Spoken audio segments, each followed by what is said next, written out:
નમસ્કાર વિદ્યાર્થી મિત્રો, ધોરણ 10 ની અંદર બેઝિક મેથ્સ માટે સ્પેશિયલી નવી બ્લુપ્રિન્ટ આવી છે. જ્યારે પહેલી વખત સિલેબસ બદલાયો યાની કે 2019 થી 20 ની બેચમાં એ બેચની અંદર જેટલી પણ બ્લુપ્રિન્ટ આપવામાં આવી હતી બધી જ બ્લુપ્રિન્ટ અત્યારે લાગુ પડશે. બટ જે સ્ટાન્ડર્ડ મેથ્સ હતું પહેલા નહોતું, બટ જ્યારે પહેલી જે બ્લુપ્રિન્ટ આપવામાં આવેલી હતી એને સ્ટાન્ડર્ડ મેથ્સની ગણવાની છે અને હવે જે નવી બ્લુપ્રિન્ટ આપી છે એ બેઝિક મેથ્સની છે. હવે તમને વળી કદાચ એવું થાય કે એની અંદર શું ફેરફાર થયો છે તો એ ટોટલી ડિટેલ હું બતાવું છું. ગઈ સાલ યાની કે ગઈ વખતે જેણે એક્ઝામ આપી એ લોકોને જે બ્લુપ્રિન્ટ આપવામાં આવી હતી એની અંદર 24 પ્રશ્નો સેક્શન એની અંદર હતા અને બાકીના જે 56 માર્ક્સ છે એ સેક્શન બી, સી અને ડી. હવે આ લોકો નવું શું ચેન્જ કર્યું છે તો સેક્શન ડી જે છે ને એ સ્પેશિયલી 12 માર્ક્સનો હતો, યાની કે માત્ર 3 જ પ્રશ્નો પૂછાતા હતા. હવે એને 20 માર્ક્સનો કરી નાખ્યો. એટલે કે ફેરફાર ક્યાં કર્યો છે? સેક્શન એ ની અંદર 8 માર્ક્સ કાપી અને સેક્શન ડી જેની અંદર 8 માર્ક્સ વધારી નાખ્યા છે. બાકી બી અને સી એની અંદર કોઈ ફેરફાર કર્યો નથી. બટ એવા 5 ચેપ્ટર છે કે જેની અંદર ફેરફાર કરવામાં આવ્યો છે. એ ટોટલી વિગતવાર ચર્ચા અને આ પરિપત્રની આપણે વાત કરવાની છે અને સૌથી અગત્યની ચર્ચાઓ છે. આની અંદર જે તમે મારો મતલબ કે આજનો જે વિડીયો છે એની અંદર તમે પ્રોપર ધ્યાન આપીને સમજી જશો ને તો તમને ક્યાંક એવું લાગશે કે સાહેબ ઓછી મહેનતે વધારે માર્ક્સ કેવી રીતે લાવવા એની ચર્ચાઓ પણ આપણે આ વિડીયોની અંદર કરવાની છે. સો પ્લીઝ બહુ ધ્યાનથી અને મગજને ઠેકાણે રાખીને બીજા કોઈ કાર્યો ન કરતા આપણે આ વિડીયો જોવાનો છે પ્રોપર ધ્યાન આપીને. હું જે દિવસે વિડીયો બનાવી રહ્યો છું યાની કે હું આજે 2 તારીખે વિડીયો બનાવું છું, 1 તારીખે પરિપત્ર આવ્યો છે, 3 તારીખે પબ્લિશ થશે. એટલે ટૂંકમાં આ લેટેસ્ટ પરિપત્ર છે એની આપણે ચર્ચાઓ અત્યારે કરવા જઈ રહ્યા છીએ. તો સમજો, બહુ કામની વાત છે. 1 તારીખ આ પરિપત્ર આવ્યો છે. એની અંદર શું કયું છે એ વાતને તમે ધ્યાનથી સમજશો તો ધોરણ 10ના જે બેઝિક મેથ્સ જે છે એનું પરિપત્ર નવું ચેન્જ થયું છે એનો વિડીયો હું અત્યારે બનાવી રહ્યો છું. એની અંદર ઘણી બધી માહિતી આપેલી છે અને તમારે આ વાંચવું હોય તો હું ડિસ્ક્રિપ્શનની અંદર અપલોડ કરી દઈશ એટલે તમે શાંતિથી વાંચજો. બટ મોટી હું આની અંદર માહિતી તમને આપી દઉં તો બેઝિક મેથ્સ જે છે એ વિષય ક્યારથી આવ્યો છે તો 14/7/2021ના દિવસે ઠરાવ કરવામાં આવ્યો ત્યારે આ વિષય આવ્યો છે. અને હવે એની પછી વાત કરીએ તો બેઝિક મેથ્સનું જે પરિપુત્ર કે પરિરૂપ ગુણભાર બ્લુપ્રિન્ટ નમૂનાનો જે પ્રશ્નપત્ર છે એ આની અંદર એટલે કે ગઈ વખતે આપવામાં આવ્યું હતું પણ એની અંદર કોરોના વખતે થોડી સિસ્ટમ ચેન્જ હતી અને પ્લસ એની અંદર એવું પણ હતું કે 30% જે સિલેબસ છે સેક્શન એની અંદર પૂછવો અને એના સિવાય પણ બીજી વસ્તુ હતી જનરલ ઓપ્શન રાખવા કે અથવામાં એકના અથવામાં એક એવું ના પૂછવું એ બધી સિસ્ટમ હતી. બટ એને ચેન્જ કરી અને હવે પ્રોપર બનાવવામાં આવી છે. પછી અહીંયા 5/7/2022ના રોજ જે 9 થી 12ની પરીક્ષા પદ્ધતિ સંદર્ભે થયેલા પરિપત્રની અંદર દર્શાવ્યા પ્રમાણે 22 અને 23 વર્ષની જે બ્લુપ્રિન્ટ છે એ કઈ માન્ય રહેશે તો 2019-20ની અંદર જ્યારે સિલેબસ ચેન્જ થયો ત્યારે જે હતી એ જ લાગુ રહેશે. એની અંદર કોઈ ફેરફાર ગણવામાં આવશે નહીં. બટ એ વખતે બેઝિક મેથ્સ નહોતું. બેઝિક મેથ્સ તો પછી આવ્યું તો એની બ્લુપ્રિન્ટ અવેલેબલ નથી. તો હતી તો એ અલગ સિસ્ટમની હતી જે 16 માર્ક્સ અને પ્લસ બાકીના જે પાછળ જે માર્ક્સ છે 64 એ મુજબની નહોતી. તો હવે નવી ચેન્જ થઈને આવી ગઈ છે આપણી માટે. તો એની બધી માહિતી આપણે આની અંદર વાત કરવાની છે. સ્ટાન્ડર્ડ મેથ્સની જે છે એ જૂની છે સ્ટાન્ડર્ડ મેથ્સની ગણવાની રહેશે અને બાકીના બધા વિષયની એની એ જ રહેશે. તો ઘણા બધા વિદ્યાર્થીઓ પાસે અવેલેબલ છે બટ અગર નથી તો આપણી એપ્લિકેશનની અંદર ઉપલબ્ધ છે ત્યાંથી આવીને તમે જોઈ શકશો. એ ફ્રી ઓફ કોસ્ટ છે, હર કોઈ માણસ જોઈ શકશે યાની કે તમારે ચેક કરવી હોય તો તમે કરી શકશો.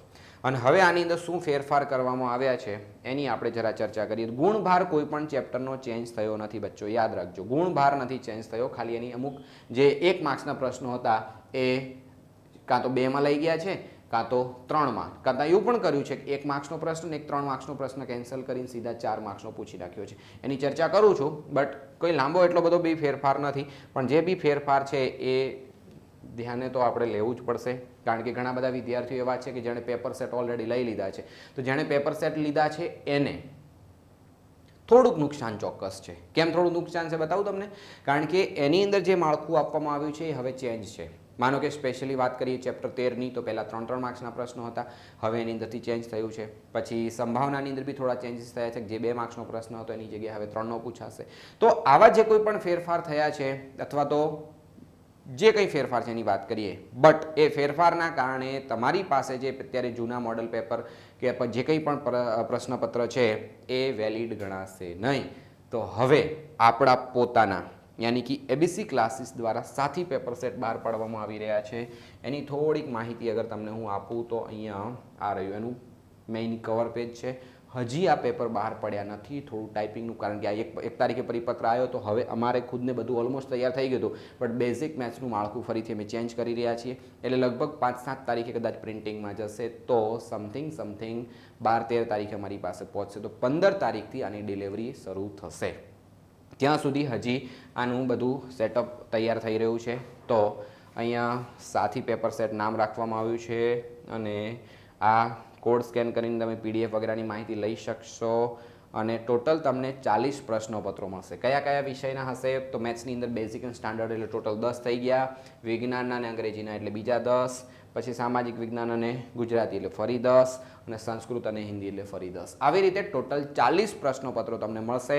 અને જે મેથ્સના જે બેઝિકના જે છે એ લેટેસ્ટ પરિપત્ર મુજબ નવી પદ્ધતિ પ્રમાણે આવશે, જે અત્યાર સુધી માર્કેટમાં ક્યાંય ઉપલબ્ધ નથી. કારણ કે જે લોકો પ્રશ્નપત્ર અત્યાર સુધી માર્કેટમાં બહાર પાડે છે વર્ષોથી, એ લોકો ઓલરેડી બહાર પાડી દીધા છે, જ્યારે આપણા પ્રશ્નપત્રો હવે આવી રહ્યા છે. તો પ્રશ્નપત્ર મતલબ સિસ્ટમ તો 1 તારીખે આવી છે. એના પહેલાં જે લોકોએ પ્રશ્નપત્ર આપ્યા છે એની પાસે તો આ બધી સિસ્ટમ ઉપલબ્ધ નથી. તો હવે આપણા પ્રશ્નપત્ર આવશે, એની અંદર તમને મેક્સિમમ ફાયદો થવા જઈ રહ્યો છે. પ્રાઇસ પણ સૌથી ડાઉન એટલા માટે રાખી છે, એની અંદર કે અમે નુકસાન કરી નથી આપી રહ્યા તમને પ્રશ્નપત્ર. જે અમારી કોસ્ટિંગ સામે પડી રહી છે એ અમે તમને આપી રહ્યા છીએ. તો સમજી શકો છો કે કેટલી લો કોસ્ટમાં મટીરિયલ તૈયાર થાય છે અને માર્કેટમાં કેવા ભાવમાં ઉપલબ્ધ છે. તો એ પછી વિષય છે, પણ ટૂંકમાં તમે આ બધી વસ્તુ અહીંયા જોઈ શકો છો. નહીં નફો નહીં નુકસાનના ભોગે અમે આ વસ્તુ આપવાના છીએ. તો તમે લોકો આની અંદર ચોક્કસપણે ભાગ લેજો, બુક ફટાફટ કરાવી લેજો. અને તો હવે આપણે જોઈશું કે ચેપ્ટર વાઇઝ ગુણભાર કઈ રીતના છે અને શું ચેન્જ થયા છે, અને કયા કયા 5 ચેપ્ટર એવા છે કે જેની અંદર ફેરફાર થયા છે એની હું વાત કરવાનો છું. તો સિમ્પલ પ્રોસેસ અહીંયા આપેલી છે, બટ આને હજી થોડી આપણે સરળ કેવી રીતે બનાવી શકીએ, અને આ જે માળખું અહીંયા તમને આપેલું છે એ બધું છે કે જ્ઞાન અને સમજ અને ઉપયોજન આ બધાની જરૂરિયાત હોય છે. બટ આપણે બધાને અત્યારે હાલ ફિલહાલ ધ્યાનમાં ન લેતા અહીંયા થોડુંક અલગ રીતે સમજવાની કોશિશ કરીએ. તો શું આપ્યું છે જરા એના ઉપર તમે નજર કરજો કે ચેપ્ટર 1. તો ચેપ્ટર 1 માંથી સેક્શન એ માં જૂના જમાનાની અંદર પણ 2 માર્ક્સનું પૂછાતું હતું. આખું ચેપ્ટર ઓલરેડી 2 માર્ક્સનું છે, અત્યારે પણ 2 માર્ક્સનું છે. એ વખતે સેક્શન એ માં પણ 2 માર્ક્સનું પૂછાતું હતું, હવે પણ 2 માર્ક્સનું પૂછાશે. મતલબ કે સેક્શન એ માં કોઈ જાતનો ફેરફાર કર્યો નથી. ચેપ્ટર 2 ની અંદર ચેપ્ટર 1 માં કોઈ ફેરફાર નથી, ચેપ્ટર 2 માં ફેરફાર કર્યો છે. અહીંયા જે 1 માર્ક્સના જે 2 પ્રશ્નો પૂછાય છે, પહેલા કેટલા પૂછાતા હતા? 4 પૂછાતા હતા. હવે શું કર્યું? તો અહીંયા 2 પ્રશ્નો પૂછાશે. 2 પ્રશ્નો મતલબ કઈ રીતે છે? એક પ્રશ્ન પૂછાશે ને એકના અથવામાં બીજો પૂછાશે. મતલબ ટોટલ 3 પ્રશ્નો હશે, એમાંથી તમારે 2 લખવાના આવશે, એકના અથવામાં એક હશે, એમાંથી કોઈ એક લખશો અને બીજો એક. એટલે આના કેટલા થયા? ટોટલ 2 પ્રશ્નો થયા. 2 પ્રશ્નોના 4 માર્ક્સ થયા, 5 અને 6. તો પહેલા સેક્શન એ હતું, એમાંથી આની અંદર થોડો ફેરફાર કર્યો. એટલે ચેપ્ટર 2 માં શું ફેરફાર થયો તમે સમજી ગયા. હવે ચેપ્ટર 3 ની અંદર એક પ્રશ્ન 3 માર્ક્સનો પૂછાશે, પણ બેનિફિટ છે એકના અથવામાં એક પૂછાશે. મતલબ ફાયદો છે કે અગર એક ના આવડે તો બીજો આવડે તો તમારા માટે બહેતર રહેશે. એક છે અહીંથી વિકલ્પ પૂછાશે. અને ચેપ્ટર 4 ની અંદર પણ સેમ સિસ્ટમ જૂના જમાનામાં પણ હતી, અત્યારે પણ એ જ છે, એટલે એમાં પણ કોઈ જાતનો ફેરફાર કર્યો નથી. તો ગુણભાર અહીંયા તમે ગુણભારમાં તો બચ્ચો કોઈમાંય ફેરફાર નથી, બટ આ થોડા સેક્શન એ ના પ્રશ્નોને કોઈમાં બી માં, કોઈમાં સી માં, કોઈને ડી માં એવી રીતે થોડા ફેરફારો કર્યા છે. તો આ ગુણભાર જે છે 6 અને 4 રહેશે, કારણ કે 3 + 1 એટલે 4 થશે. હવે ચેપ્ટર 5 ની અંદર શું ફેરફાર કર્યો છે? તો ચેપ્ટર 5 ની અંદર અહીંયા 3 પ્રશ્નો પૂછાતા હતા, મતલબ આની અંદર થઈને સેક્શન એ ની અંદર. જ્યારે હવે શું કરશે આ લોકો? અહીંયા 3 માર્ક્સનો એક પ્રશ્ન પૂછશે. તો 3 અને 3 એટલે 6 એ થઈ ગયા, અને એક અહીંયા 2 માર્ક્સનો પ્રશ્ન પૂછાશે. તો 6 અને 2 એટલે કેટલા થશે? 8 માર્ક્સ. હવે એક બીજી વસ્તુ યાદ રાખજો કે આની અંદર બોર્ડ વાળા ચોખ્ખું લખીને આપે છે. અહીંયા જોજો, જેમ કે તમને ક્યાં જોવા મળશે? આની અંદર અહીંયા જુઓ કે હજી અહીંયા બી નહીં, કૌંસની બહાર દર્શાવેલા હા આ રહ્યું જો કે આ બ્લુપ્રિન્ટ નમૂનાની પરિરૂપ છે. ધારો કે આને હું થોડું રોટેટ કરીને બતાવું તમને. અહીંયા લખેલું છે જો કે આ બ્લુપ્રિન્ટ નમૂનાના પ્રશ્નપત્ર માટેની છે, અન્ય પ્રશ્ન માટે અલગ બ્લુપ્રિન્ટ હોઈ શકે. મતલબ આ એક માળખું છે. બટ જનરલી શું થાય છે ખબર છે, આની અંદર કોઈ મેજર ફેરફાર નથી હોતા. લગભગ આવું જ હશે બોર્ડનું પેપર તમારું, એવું માનીને ચાલો. શાળા કક્ષાએ કદાચ બીજી પરીક્ષામાં થોડો ફેરફાર હોઈ શકે, બટ વાર્ષિક પરીક્ષાની અંદર ફેરફાર નથી હોતો. કદાચ થઈ શકે કે ક્યારેક થોડોક ફેરફાર થાય છે, બટ ફાઇનલી માનીને ચાલો કે આવું જ હશે. અને કદાચ ઘણો મોટો ફેરફાર થાય તો કોને અસર થાય? એક ટોપર વિદ્યાર્થી જેને પૂરા માર્ક્સ લાવવાનું સપનું હોય એ કદાચ આની અંદર પ્રમાણે તૈયારી કરી હોય, જેના 3 માર્ક્સના પ્રશ્નો જ્યાંથી પૂછાય છે એને 3 ના કર્યા હોય, 2 ના કર્યા હોય, તો એને ક્યાંક થોડુંક નુકસાન થવાની શક્યતાઓ છે. બટ એવું લગભગ નુકસાન તમને નહીં જાય. અને તમે ટોપર હશો તો એ લેવલની મહેનત બી તો કરી હશે ને, એટલે લગભગ નુકસાન નથી. આના પ્રમાણે અગર તમે ચાલશો તો લગભગ વાંધો નહીં આવે તમને, એવું કહી શકીએ. ચેપ્ટર 6 અને ચેપ્ટર 6 માંથી એક 4 માર્ક્સનો પ્રશ્ન પૂછાશે. મતલબ તમારા માટે આ છે ને એ સૌથી ઇમ્પોર્ટન્ટ મેટર કહેવાય. કેમ ખબર છે? કારણ કે ચેપ્ટર 6 છે આવડું લાંબુ છે, આવડું લાંબુ. અગર ચેપ્ટર આખું કમ્પ્લીટ ભણાવીએ ને તો લગભગ 15 કલાક તો જાય જ. હવે તમે વિચાર કરો કે 15 કલાક શિક્ષકને જાય તો તમારે એની અંદર કેટલો ટાઈમ લાગે? જ્યારે તમને અહીંયા ફિક્સ એન્ડ ફાઇનલ ખબર છે કે 4 માર્ક્સનો એક પ્રશ્ન પૂછાવાનો છે અને એ પણ પ્રમેય હશે ગેરંટી. હવે 4 પ્રમેય થયા અને 4 પ્રમેયમાંથી તમારે લખવાનો હશે એક જ. આમ અથવામાં નહીં, જે પૂછાશે શ્યોર લખવાનો હશે. હવે 4 તમારે રેડી કરવાના એટલે કોઈ પણ એક તમને મળી જશે. મતલબ કે 6થા ચેપ્ટરમાંથી માત્ર પ્રમેય કરવાનું એટલે તમારું કામ ક્લિયર થઈ જશે. હવે ચેપ્ટર 7, તો ચેપ્ટર 7 માંથી તમને લોકોને 1-2 માર્ક્સ એક વિકલ્પ પૂછાશે અને બીજું કે 1-2 માર્ક્સનો પ્રશ્ન હશે, 3 ના અથવાની અંદર એક પ્રશ્ન પૂછાશે. બીજું કે તમને લોકોને ખરેખર આમ કહું તો સેક્શન એ ના જવાબ તો બધા અંદર જ હશે. કેમ ખબર? કારણ કે ખરા ખોટામાં સાચું કે ખોટું 2 જ ઓપ્શન છે, મતલબ જવાબ અંદર જ થયો. વિકલ્પની અંદર 4 ઓપ્શન હશે, 4 માંથી કોઈ એક લખવાનું, મતલબ જવાબ અંદર જ થયો. અને ખાલી જગ્યામાં બેઝિક મેથ્સ વાળા માટે બ્રહ્માસ્ત્ર સમાન કહીએ તો આમાં તમને ખાલી જગ્યા કીધું છે, બટ વિકલ્પો 3 હશે. મતલબ આમાં 2 વિકલ્પ, આમાં 4 વિકલ્પ, આમાં 3 વિકલ્પ. તો તમારા માટે એ પણ એક બેનિફિટ છે. હવે વાત કરીએ ચેપ્ટર 7 ની અંદર, તો ચેપ્ટર 7 માં જે જૂના જમાનાની સિસ્ટમ હતી એમાં કોઈ ફેરફાર નથી કર્યો. 3 ના અથવામાં એક 3 માર્ક્સનો પ્રશ્ન હશે, એક 2 માર્ક્સનો એટલે 3, 4, 5 અને એક અહીંથી એટલે 6 માર્ક્સ તમારા કવર થઈ જશે. હવે વાત કરીએ ચેપ્ટર 8 ની અંદર, તો 2 માર્ક્સના ખરા ખોટા પૂછાશે અને અહીંયા છે 1-2 માર્ક્સનો પ્રશ્ન. મતલબ તમારે જે નાના દાખલા હોય એના ઉપર ધ્યાન આપવાનું, બહુ મોટા અને સાબિતીવાળા દાખલા ઉપર ધ્યાન આપવાની જરૂર લગભગ તમારે નહીં પડે. તો તમને આ વસ્તુ ક્લિયર 4 માર્ક્સ તમે કવર કરી શકશો. અગર ચેપ્ટર 9 ની વાત કરીએ તો એમાંથી માત્ર 2 માર્ક્સનો તમને દાખલો પૂછાશે. તમે બહુ ધ્યાનથી જોશો ને તો જ્યારે 2 વખત સૂત્ર લગાડવાનું આવશે કે એક વખત 10નું સૂત્ર લગાડ્યું, ફરી વાર 10નું સૂત્ર. મતલબ કે કોઈ દાખલાની અંદર જ્યારે ડબલ વખત ગણતરી કરવાની આવશે ને એ દાખલો 2 માર્ક્સમાં ક્યારે ના હોય, એ 4 માં જ સીધો પૂછાય. તો તમારી પાસે જે પહેલું સ્વાધ્યાય એટલે કે એક જ સ્વાધ્યાય છે, ઉદાહરણ છે, એમાંથી 2 વખત ગણતરીવાળા દાખલા પહેલા ઉડાડી દેવાના, જેને બેઝિક મેથ્સ હોય. એક વખત ગણતરીવાળા દાખલા કરવાના એટલે બિલકુલ ઓછું કામ અને સરળતાથી તમે 2 માર્ક્સ લાવી શકશો. તો આને પણ હું રેડ લિસ્ટમાં ચડાવીશ કારણ કે તમારા માટે એ બહુ કામની વાત છે. તો આને તમારે સિરિયસતાથી લેવાની છે. તો 2 માર્ક્સ અને 4 માર્ક્સ તમારા માટે ખૂબ જ કામના છે. સોરી, એક કરેક્શન છે એ સુધારી. આની અંદર તમને અથવા મળશે એટલે એ તમને એક એક્સ્ટ્રા બેનિફિટ રહેશે. ઓકે, હવે વાત કરીએ ચેપ્ટર 10. તો ચેપ્ટર 10 ની અંદર 2 માર્ક્સનો એક ખાલી જગ્યા હશે, મતલબ 2 ખાલી જગ્યા અને 2 માર્ક્સના જે પ્રશ્નો છે એમાં 1 ના અથવામાં 1 પૂછાશે. 2 ગુણ, 3 ગુણ અને 4 ગુણ. તો આ અહીંયા તમારા ક્લિયર થઈ ગયા. જો કે આને આપણે રેડ લિસ્ટમાં નથી ચડાવવાનું. રેડ લિસ્ટ તો તમારા માટે એ છે કે તમારા માટે બહુ કામની વાત છે. તો આ 4 માર્ક્સ તમારા કવર થઈ જશે. ચેપ્ટર 11 માંથી તમને એક રચના પૂછાશે. રચનાની અથવામાં રચના હશે તો આ તમારા માટે રેડ લિસ્ટ કહેવાય કારણ કે આને તમારે ખાસ ક્લિયર કરવાની છે. તો 4 માર્ક્સ તમારા અહીંથી આસાનીથી તમે કવર કરી શકશો. પછી વાત કરીએ ચેપ્ટર 12. તો ચેપ્ટર 12 ને તમારે બિલકુલ ન કરો તો ચાલે એવું કહીએ તો ચાલે. કોના માટે? નોર્મલ વિદ્યાર્થીઓ માટે. ટોપર હોય તેને બધું કરવું પડે કારણ કે આની અંદર 2 માર્ક્સના ઓલમોસ્ટ સૂત્ર કે એવું કંઈ હશે. અગર નોર્મલ વિદ્યાર્થી કરે તો સારું જ છે. અગર 5 કોઈ પેપર સોલ્યુશન તમે કરી લીધા તો તમને એમાંથી જે 10 પ્રશ્નો આવશે એમાંથી શાયદ મળી જાય એવી શક્યતાઓ છે. કદાચ ન મળે તો તમે નોર્મલ મીડિયમ વિદ્યાર્થી છો તો કોઈ ઇસ્યુ એટલો બધો નહીં નડે. તો ચેપ્ટર 2 તમારા માટે બહુ આસાન થઈ જશે અને લાંબા જે દાખલાઓ છે એ કરવાની તો કોઈ જરૂર જ નથી. તો એ સેક્શન એની અંદર જે પૂછાવાનું છે BCDમાં છે એની મોટા દાખલા તો કોઈ સંજોગે હોય જ નહીં. એટલે તમારે ચેપ્ટર 12 બિલકુલ નહીં કરવાનું અને ચેપ્ટર 6નું આખું કરવાની જરૂર નહીં. માત્ર 4 પ્રમેય કરો એટલે તમારો બેડો પાર. ચેપ્ટર 13 ની અંદર શું ફેરફાર થયો છે તો એક અહીંયા પ્રશ્ન હતો 1 માર્ક્સનો અને એક પ્રશ્ન હતો 3 માર્ક્સનો.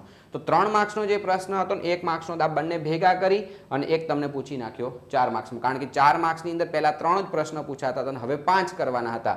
તો એક 13મા પાઠમાંથી ઉપાડ્યો અને એક 14મા પાઠમાંથી. આ બંને પ્રશ્નો 3 માર્ક્સના કેન્સલ કરીને 4 માર્ક્સમાં લઈ ગયા. એટલે 3 માર્ક્સને હવે 1 માર્ક્સ ક્યાંથી લાવો તો સેક્શન એ માંથી બંને પાઠમાંથી એક સેક્શન એ નો માર્ક્સ કાપી દીધો અને સેક્શન 3 ના જે પ્રશ્નો હતા એ કાપી દીધા સી માળા અને એને સીધા ડી માં મૂકી દીધા. એ શું થયું એ લાંબુ તમારે ના વિચારવું હોય તેટલું અત્યારે ટેમ્પરરી યાદ રાખો કે 4 માર્ક્સના તમને 2 પ્રશ્નો પૂછાશે, એમાંથી કોઈ એક લખવાનો આવશે અને એક પ્રશ્ન જે છે એ તમારો હશે 2 માર્ક્સનો. એમાં પણ મતલબ 13મું ચેપ્ટર અગર તમારે અઘરું લાગતું હોય તમને તો બંનેમાં અથવા અથવા હશે. એટલે તમારી પાસે ઓપ્શન છે કે 2 માંથી કોઈ પણ એક જ લખવાનો આવશે.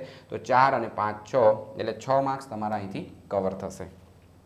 ચેપ્ટર નંબર 14 આંકડાશાસ્ત્ર બિલકુલ સુપર ટુપર અને અમેઝિંગ ચેપ્ટર છે. આને તો કોઈ સંજોગે તમારે નથી છોડવાનું. તો આ આખું ચેપ્ટર હું રેડ લિસ્ટમાં રાખું છું તમારા માટે. તો 4 માર્ક્સના 2 દાખલા છે, એક 3 માર્ક્સનો દાખલો છે અને એક 2 માર્ક્સનો દાખલો છે અને એક 1 માર્ક્સનો પ્રશ્ન છે. મતલબ તમે સમજી લો કે 1 2 3 અને 4 મતલબ અત્ર તત્ર સર્વત્ર બધી જગ્યાએ ચેપ્ટર 15 લાગુ પડશે, સોરી 14મું લાગુ પડશે આંકડાશાસ્ત્ર. તો તમારે એને કમ્પ્લીટલી કરવાનું રહેશે અને સંભાવના પણ બેઝિક ચેપ્ટર છે અને કોન્સેપ્ટ અગર તમે સમજીને કામ કરો તો મસ્ત ચેપ્ટર છે. તો તમને 1 માર્ક્સના 2 પ્રશ્નો પૂછાશે અને એક પ્રશ્ન 2 માર્ક્સનો અને 2 પ્રશ્નો 3 ના. તો 3 દુ 6 7 8 9 અને 10. તો આ પણ તમારું જે ચેપ્ટર છે એ મારા હિસાબે રેડ લિસ્ટમાં રહેશે. જે વિદ્યાર્થીને માત્ર પાસ થવું છે એ લોકોએ શું કામ કરવાનું રહેશે તો આ 2 ચેપ્ટર એકદમ સુપર ટુપર અને અમેઝિંગ કરવાના છે. તો 24 માર્ક્સ અહીંથી થઈ ગયા 4 ને 2 અને આગેલા થઈ ગયા 4.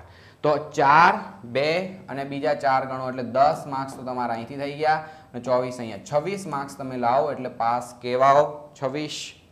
અને હવે તમે વિચાર કરો કે તમારા કેટલા માર્ક્સ આવે 34 માર્ક્સ. માનીને ચાલો કે અહીંથી થોડા ઘણું બી નુકસાન થાય તો તમે પાસ થઈ જાઓ. કશું જ આટલું કરો તો બી હજી તમારે અગર વિશેષ કરવું હોય તો સેક્શન એ ની અંદર ધારો કે તમારા કેટલા પૂછાવાના છે MCQ અહીંયા જોઈ લો 6 પૂછાવાના છે. એમાંથી કદાચ 1 2 કદાચ તમારો સાચો પડી જાય, આમાંથી પણ કદાચ 1 2 સાચો પડી જાય અને અહીંથી ખરા ખોટામાં બધા સાચા કરી દો તો શાયદ 2 તો સાચા પડે ને કમસે કમ. તો એ તમે 16 માર્ક્સ જે છે એમાંથી 1 2 માર્ક્સ ત્યાંથી તમે ધારો કે 2 યા 3 માર્ક્સ બી તમે ત્યાંથી કવર કરો છો તો અહીંયાથી કોઈ પણ પ્રકારનો થોડા ઘણો બી લોસ થવાનો હોય તો તમે 100% પાસ થઈ જાઓ એવી ગેરંટી હું આપી શકું. તો મતલબ તમે સમજી શકો કે આપણે બ્લુપ્રિન્ટ તો સમજ્યા જ છીએ પણ બ્લુપ્રિન્ટની સાથે સાથે પાસ થવાની સ્ટ્રેટેજી પણ મેં તમને આપી છે કે 100% પાસ થઈ જશો એ શ્યોર છે. અને હવે આની અંદર તમને એક ચેપ્ટર પેપર પણ આપેલું છે અને એ પેપર જે તમારું છે એ હું અહીંયા તમને બતાવી દઉં છું. આની ફાઇલ પણ જોતી હશે તો હું આપી દઉં છું કે જેથી તમારી પાસે રહે અને ઇન ફ્યુચર તમને કામ લાગે. બરાબર છે.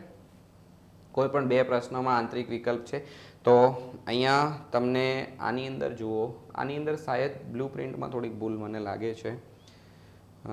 ચેપ્ટર 4 ની અંદર અહીંયા જુઓ એક વસ્તુ તમે થોડું વિચારજો કે ત્રિકોણ ચેપ્ટર છે બરાબર. ત્રિકોણ ચેપ્ટરની અંદર અહીંયા એવું કહ્યું છે કે એકના અથવામાં એક પૂછવો બરાબર. પણ હવે જ્યારે તમે અહીંયા જશો ને તો તમને એ શાયદ છે કે નથી છે જોઈ લઈએ છીએ. પ્રમેયના અથવામાં પ્રમેય કદાચ હોય. હા, પ્રમેયના અથવામાં પ્રમેય છે એટલે એક અથવા થઈ ગયો. પછી રચનાના અથવામાં રચના છે એટલે એક અથવામાં એ પણ થઈ ગયો છે. તો આંકડાશાસ્ત્રનો એક પ્રશ્ન છે. સેક્શન ડી જે છે તમારો 20 માર્ક્સનો થાય છે તો એક અહીંથી થશે અથવામાં. એક આંકડાશાસ્ત્રના 2 ફરજિયાત છે અને એક આમ અથવામાં છે અને હજી એક અથવામાં. તો 3 અથવાના છે. જ્યારે અહીંયા કેટલા લખ્યા છે ખબર છે 2 અથવાના પૂછવા. એટલે કદાચ એ લોકોની થોડીક મિસ્ટેક હોઈ શકે એવું મને લાગે છે. કોઈ પણ 2 પ્રશ્નમાં આંતરિક વિકલ્પ આપવાના રહેશે સેક્શન ડી માં. એટલે કદાચ એવું થાય કે પ્રમેયમાં અથવા ન હોય યા ફિર થોડા ઘણું કોઈ પ્રોસેસ ચેન્જ થશે અથવા જે કોઈ હશે અપડેટ કદાચ આવશે તો આપણે ન્યૂઝ તરીકે આપી દઈશું. પણ ટૂંકમાં વાત એ છે આની અંદર કે પ્રોપર વેમાં તમે તૈયારી કરશો તો તમારા માર્ક્સ છે સારા આવશે. આ તમારું જે મોડલ પેપર છે, મોડલ પેપરનું સોલ્યુશન પણ હું તમને કરાવીશ, પણ એ થોડાક સમય બાદ આપણે કરીશું. અને તમને એમ લાગે કે મારે જલ્દી જોઈએ છે તો કોમેન્ટ કરજો, તમને ચોક્કસ એ આપવા માટેનો હું પ્રયત્ન કરીશ. બરાબર? તો આ થઈ ગયું તમારું આખું પેપર. સો પ્લીઝ બહુ ધ્યાનથી અને પ્રોપર વેમાં તૈયારી કરજો. સરસ મજાના દાખલા આની અંદર આપ્યા છે. જો આ દાખલા આપ્યા છે એ લેવલનું અગર તમને પેપર પૂછાય પરીક્ષાની અંદર ઇન ફ્યુચર, બોર્ડનું પેપર યા બીજી પરીક્ષાનું, તો થઈ શકે છે કે સારા માર્ક્સ તમે આરામથી કવર કરી શકશો. રેડી? તો બેસ્ટમ બેસ્ટ રીતે આપણે સમજવાની કોશિશ કરી છે અને હજી આના રિલેટેડ જે કોઈ પણ વિડીયોઝ વગેરે હશે એ લાવતા રહીશું. અને આ જે નવી સિસ્ટમ આવી છે એ મુજબના અગર તમારે પેપર સેટ જોતા હોય તો એ પેપર સેટ પીડીએફમાં પણ અવેલેબલ છે અને તમને બુક જોતી હોય તો બુકની અંદર પણ અવેલેબલ છે. એકદમ નોર્મલ પ્રાઇસ રાખવામાં આવી છે અને એ કોસ્ટ જે અમને પડે છે એ અમે તમારા સુધી પહોંચાડવાના છીએ. સો પ્લીઝ એ તમે બુક કરાવી અને એની અંદરથી સરસ મજાની તૈયારી શરૂ કરી દેજો. તો આપણે મળીએ છીએ નવા વિડીયો સાથે, નવા ટોપિક સાથે. Bye bye. Thank you.